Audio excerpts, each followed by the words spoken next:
오늘 설교 제목이 참 무겁지요? 죽음 맞이라는 설교 제목을 지어놓고 할까 말까를 좀 고민했습니다. 그런데 죽음을 맞이하는 것, 그런 자세로 살아가는 것이 얼마나 중요한지 하나님이 말씀해 주셨기 때문에 그것을 전하지 않을 수 없어서 죽음 맞이라는 말씀을 준비해 보았습니다. 사람은 유한한 존재입니다.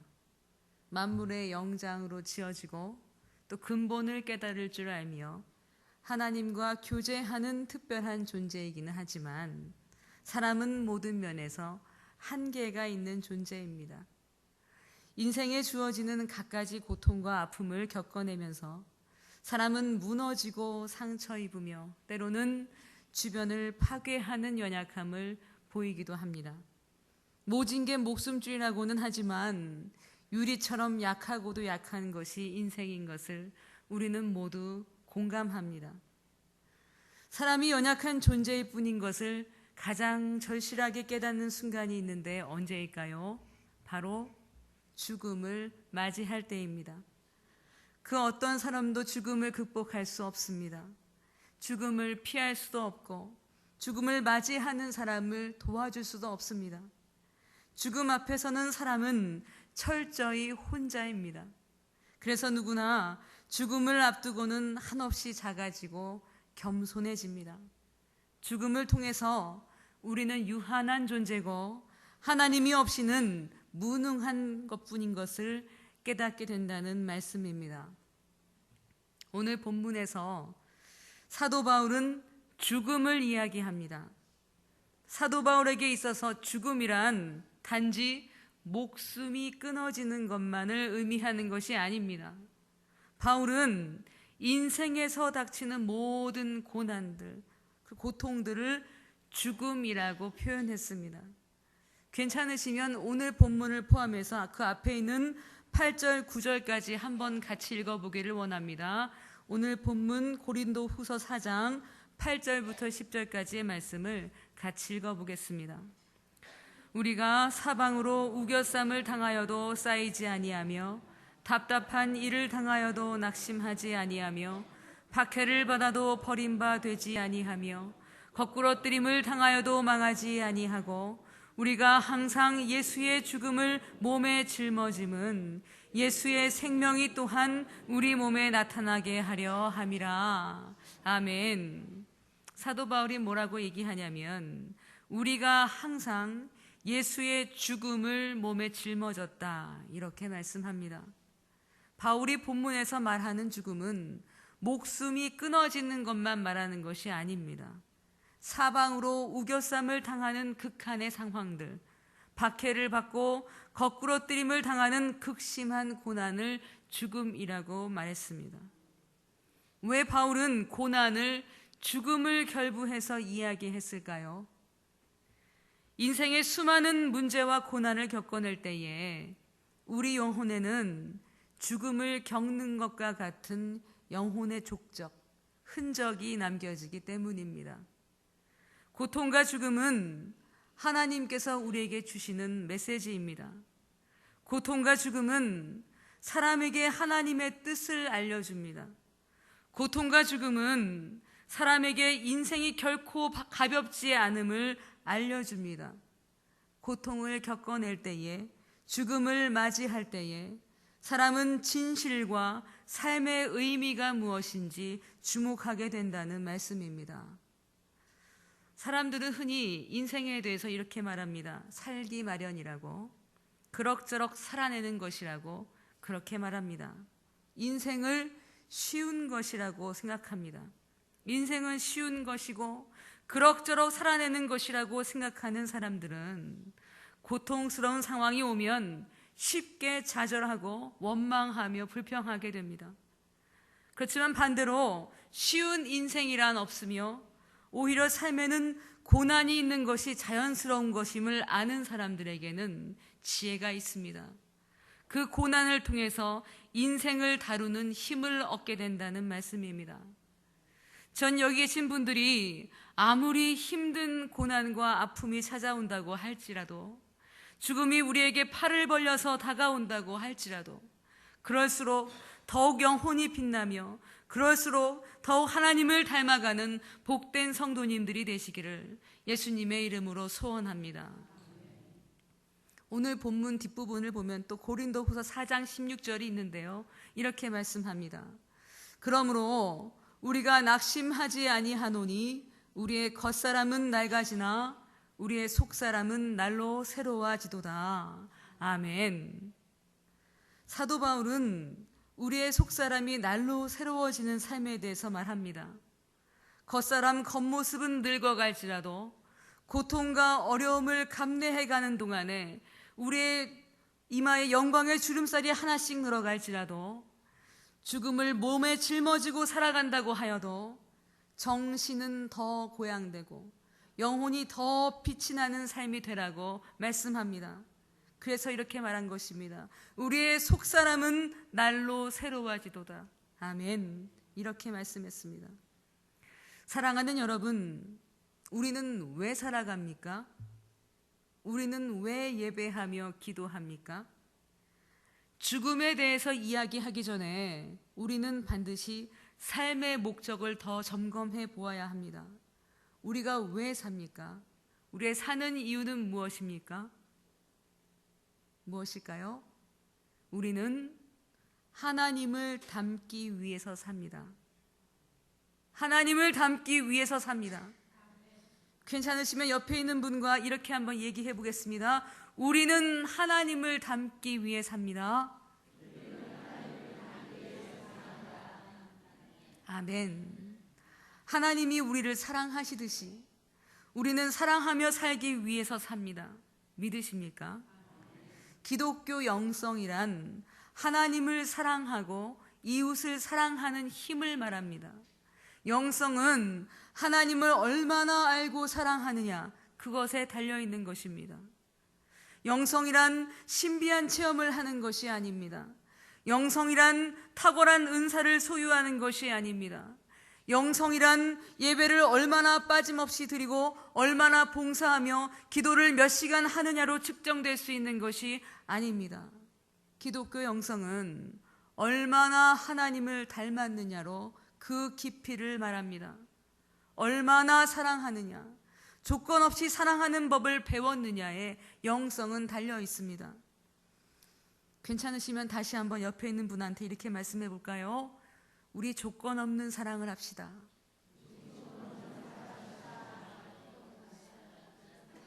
우리 하나님을 닮으십시다. 우리가 사는 이유는 하나님처럼 되기 위해서입니다. 조건 없이 사랑하는 법을 배우기 위해서입니다. 하나님을 알아서 그분을 사랑하고 하나님의 사랑에 감격해서 다른 사람을 사랑하는 것입니다. 사랑하는 것보다 더 숭고한 삶의 목적은 없고 조건 없는 사랑 외에 다른 삶의 목적은 하나님의 뜻과는 거리가 먼 것입니다. 그런데 우리는 삶의 목적을 잊어버린 채 살아갑니다. 육체 안에 갇혀있는 우리의 영혼은 본래의 모습을 잊어버린 채 이기적인 욕망과 세상적인 성공의 마음을 빼앗겨버립니다. 그래서 하나님께서 우리에게 허락하신 것이 고통입니다. 인생의 갈등과 상처입니다. 하나님은 우리를 너무나 사랑하시는데 왜 모든 고통을 막아주시지 않습니까? 하나님이 사랑하시는데도 불구하고 우리에게는 고스란히 겪어내고 눈물 지어야 할 일들이 너무나 많습니다. 하나님이 사랑하심에도 우리에게 허락하시는 고통이라면 그것은 유익한 것이라는 사실을 믿으시기를 바랍니다. 고통은 하나님의 사랑을 알며 사랑을 배우기 위한 선물이라는 말씀입니다. 사람들은 갑작스러운 사고와 고통 앞에서 감당하기 힘든 고통을 당할 때에 정말 하나님이 나를 사랑하시는지 의심합니다. 내가 무슨 죄를 지었기 때문에 벌을 받는다고 생각하는 분도 있습니다. 고통 앞에서 사람들은 내 탓이라고 생각하며 죄책감을 가지기도 합니다. 그렇지만 사랑하는 여러분, 고통은 죄를 지었기 때문에 하나님이 내리시는 벌도 아니고 하나님이 우리가 고통을 겪는 것을 내버려 두시는 무심한 분도 아닙니다. 고통이 우리에게 선물이 아니라면 저는 차라리 하나님이 사랑이 아니시라고 말하겠습니다. 우리에게 일어나는 것은 그 어떤 것도 우연이 없습니다. 믿으십니까? 고난은 우연히 재수가 없어서 아무에게나 던져진 불청객이 아닙니다. 고통은 우리에게 주어진 선물입니다. 모든 고통과 고난은 하나님의 선물인 것을 아는 것에서부터 우리의 영혼은 성장을 시작합니다. 저는 이 시간 고통이 우리에게 주는 의미를 말씀드리기 위해서 죽음에 대해서 먼저 말씀드리고자 합니다. 저는 바울이 오늘 본문에서 이야기하듯이 고통은 죽음과 같다고 말씀드리고 싶습니다. 사랑하는 여러분, 죽음은 무엇입니까? 죽음은 무엇일까요? 흔히 죽음은 삶의 끝이라고 생각합니다. 죽음은 삶이 끝나는 것입니까? 아닙니다. 우리는 영원한 존재입니다. 우리는 영원히 살도록 초청을 받았습니다. 믿으십니까? 우리는 영원히 삽니다. 옆에 있는 분에게 이렇게 말씀하겠습니다. 우리는 영원히 삽니다. 우리는 영원히 삽니다. 우리가 죽음이라고 말하는 것은 삶의 끝이 아닙니다. 우리가 죽음이라고 부르는 현상은 단지 육체가 벗겨지는 것입니다. 우리의 영혼이 껍질을 벗고 날아오르는 것입니다. 사도 바울은 고린도 후서 5장 1절에서 죽음을 말하기를 우리의 장막집이 무너지는 것이라고 표현했습니다. 나비는 고치를 벗어나야만 나비가 됩니다. 나비가 고치 안에 있을 때는 애벌레, 그저 흉측한 벌레에 불과했었지만은 그 벌레가 고치를 벗으면 나비가 됩니다. 마찬가지로 우리는 죽음을 통해서 내 육신을 벗어 던지면서 지금보다 더 높은 차원의 삶으로 옮겨지는 것입니다. 죽음학의 대가인 엘리자베스 퀴블러-로스는 죽음을 이렇게 이야기했습니다. 죽음은 그저 한 집에서 더 아름다운 집으로 옮겨가는 것이다. 사도 바울의 표현을 빌리면 이 땅에서의 장막집을 벗고 하늘에 있는 영원한 집으로 옮겨가는 것이 죽음입니다. 그러므로 죽음은 삶의 끝이 아닙니다. 우리의 삶은 영원합니다. 다만 죽음의 과정을 통과하면서 우리의 영혼은 변화가 됩니다. 어떻게 변화가 되냐면 우리의 영혼은 더 온전해집니다. 더 많은 것을 알게 됩니다. 하나님을 아는 지식도 지금보다 훨씬 더 확장됩니다. 더 많이 사랑하게 됩니다. 지금은 할 수 없는 일들을 그때는 할 수 있습니다. 지금은 알지 못하는 일을 저절로 알게 됩니다. 죽음 후에 어떻게 어떤 삶을 사는지 알려주시는 분이 계신데 그분은 바로 예수님이십니다. 예수님은 죽으시고 부활하신 후에 친히 제자들을 만나러 오셨습니다. 믿는 우리가 어떤 모습이 될지를, 죽은 후의 모습이 어떠할지를 미리 보여주신 것입니다. 우리가 육체를 벗으면 지금은 할 수 없는 일들을 할 수 있게 됩니다. 예수님은 제자들을 만나러 들어오실 때에 문을 통해 들어오시지 않았습니다. 갑자기 나타나셨습니다. 공간의 한계를 벗어나신 것입니다. 예수님께서는 죽음 후의 삶은 공간을 초월한다는 것을 보여주셨습니다. 사람이 죽으면 영원으로 초청을 받습니다. 시간도 초월합니다. 공간도 초월합니다. 저는 언젠가 설교 중에서 천국은 11차원인 우주보다 더 크다고 말씀드린 적이 있습니다. 육체를 벗은 죽음 후의 삶은 많은 한계를 뛰어넘습니다. 더 온전해지고 더 많이 압니다. 무엇보다도 왜 살아가야 하는지에 대해서 명확히 압니다. 삶이란 사랑을 배우는 것이며 오직 영원히 남는 것은 사랑뿐이라는 것을 더 명확하게 알게 된다는 말씀입니다. 요한일서 4장 8절에서 사도 요한은 하나님은 사랑이시라 이렇게 말씀합니다.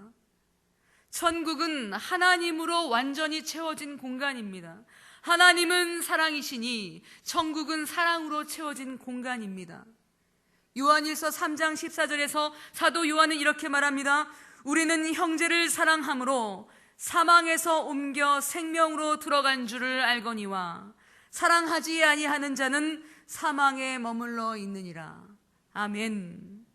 아예 이렇게 말합니다. 우리가 생명을 얻은 것을 얻지 않느냐면 사랑하는 것을 보면 안다. 이렇게 말씀합니다. 사도 요한은 영원한 삶 자체가 사랑하는 것임을 알았기 때문에 사랑하지 않는 사람에게는 생명이 없다. 이렇게 단호하게 말씀하고 있는 것입니다. 사랑하는 여러분, 죽음은 우리가 더 온전하게 변화되는 과정입니다. 믿으십니까? 사랑하는데 서툰 우리가 온전히 사랑하도록 변화하는 과정이 죽음이라는 말씀입니다. 옆에 계신 분에게 이렇게 한번 말씀해 보겠습니다. 죽음은 삶이 더 온전하게 변화되는 것입니다. 맞습니다. 죽음은 더 삶이 온전하게 변화되는 것입니다. 죽으면 더 사랑하면서 살게 됩니다. 하나님은 우리를 이미 그 과정 안으로 받아들이셨습니다. 그러므로 우리에게 죽음은 결코 두려운 것이 아닙니다. 죽음은 우리 영혼이 소멸되는 것이 아닙니다. 영원한 사랑 가운데 초청되는 것이며 우리의 영혼이 더 온전하게 되는 과정임을 믿으시기를 바랍니다. 그럼 고통은 어떤 의미입니까? 바울이 우리에게 닥친 고난과 아픔을 죽음이라고 표현한 이유는 무엇일까요? 고통도 우리의 영혼을 변화시키기 때문입니다. 고통을 어떻게 겪어내느냐에 따라서 우리의 영혼은 더 온전하게 되기도 하고 더 그 상태에서 퇴보하게 되기도 합니다. 고통은 어떻게 받아들여야 합니까? 우리의 고난, 삶의 통증, 고통은 죽음을 맞아들이듯이 받아들여야 합니다. 어떻게요? 죽음을 맞아들이듯이 고통을 받아들여야 합니다.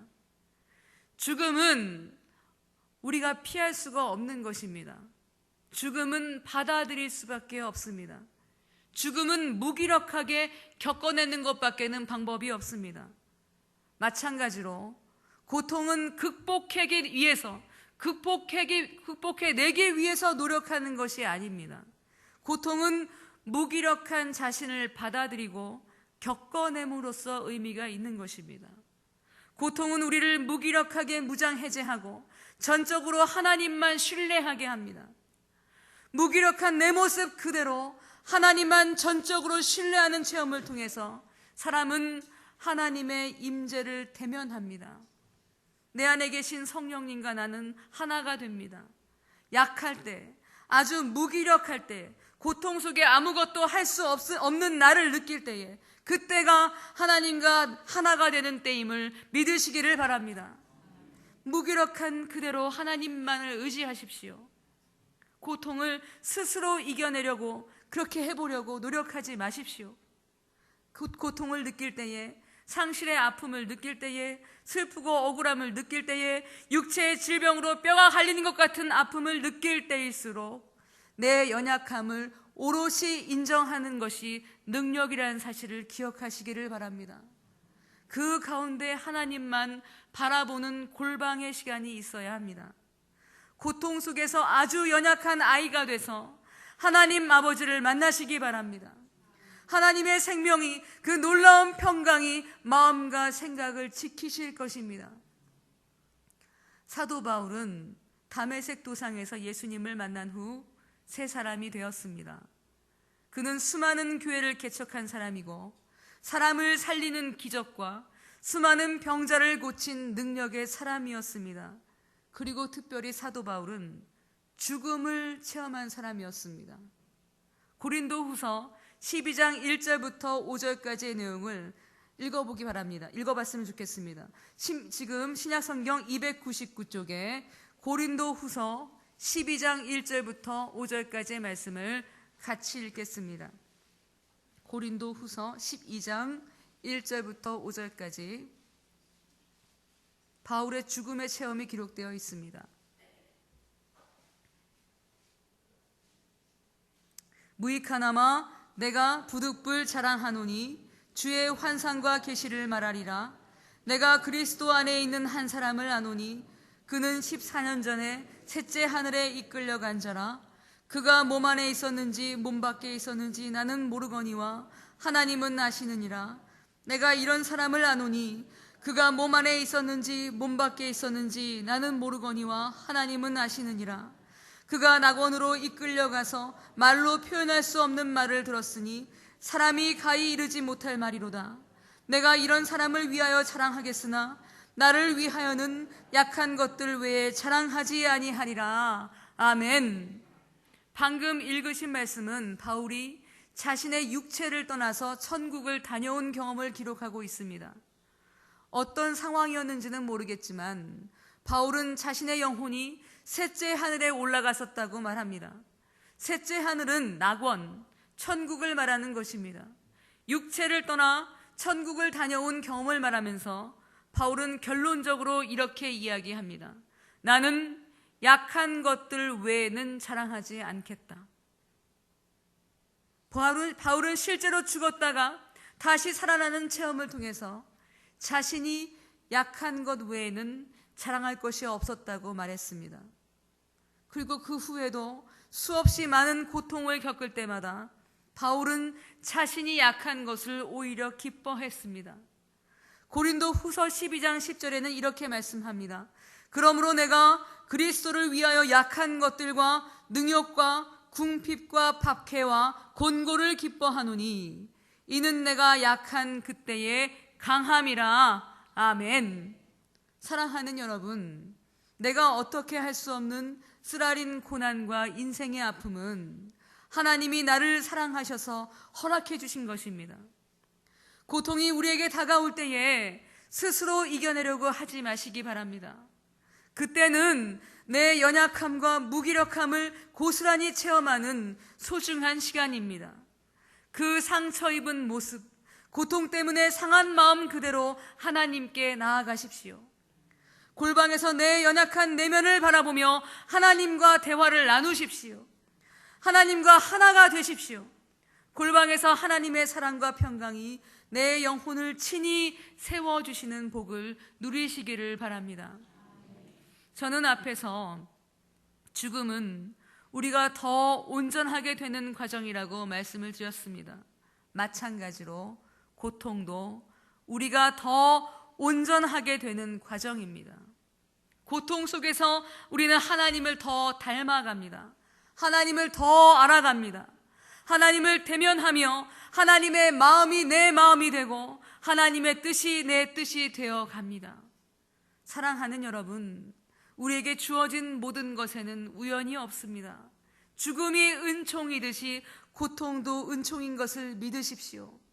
우리 영혼이 더 온전케 되며 더 사랑하게 되며 더 하나님을 닮도록 변화시키는 능력입니다.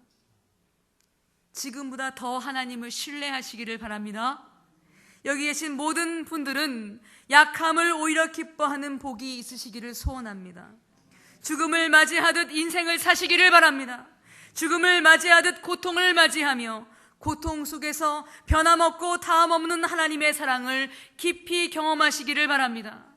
하나님의 사랑이 온 영혼과 전 존재 안에 스며들어서 어느새 하나님을 닮아가는 내 모습을 발견하는 복된 삶을 사시기를 진심을 담아서 예수님의 이름으로 축원드립니다. 기도하겠습니다. 하나님, 모든 것이 하나님의 선물인 것을 감사합니다. 기쁜 것도 아픈 것도 고통인 것도 우리가 죽는 것까지도 하나님의 선물임을 믿습니다. 약한 모습 그대로 하나님께 나아가며 주님 앞에 엎드리며 주님과 깊이 사귀는 귀하신 분들 될 수 있도록, 약할 때 강함이 되는 능력을 날마다 맛보는 삶이 될 수 있도록 주님 도와주시옵소서. 예수님의 이름으로 기도합니다. 아멘.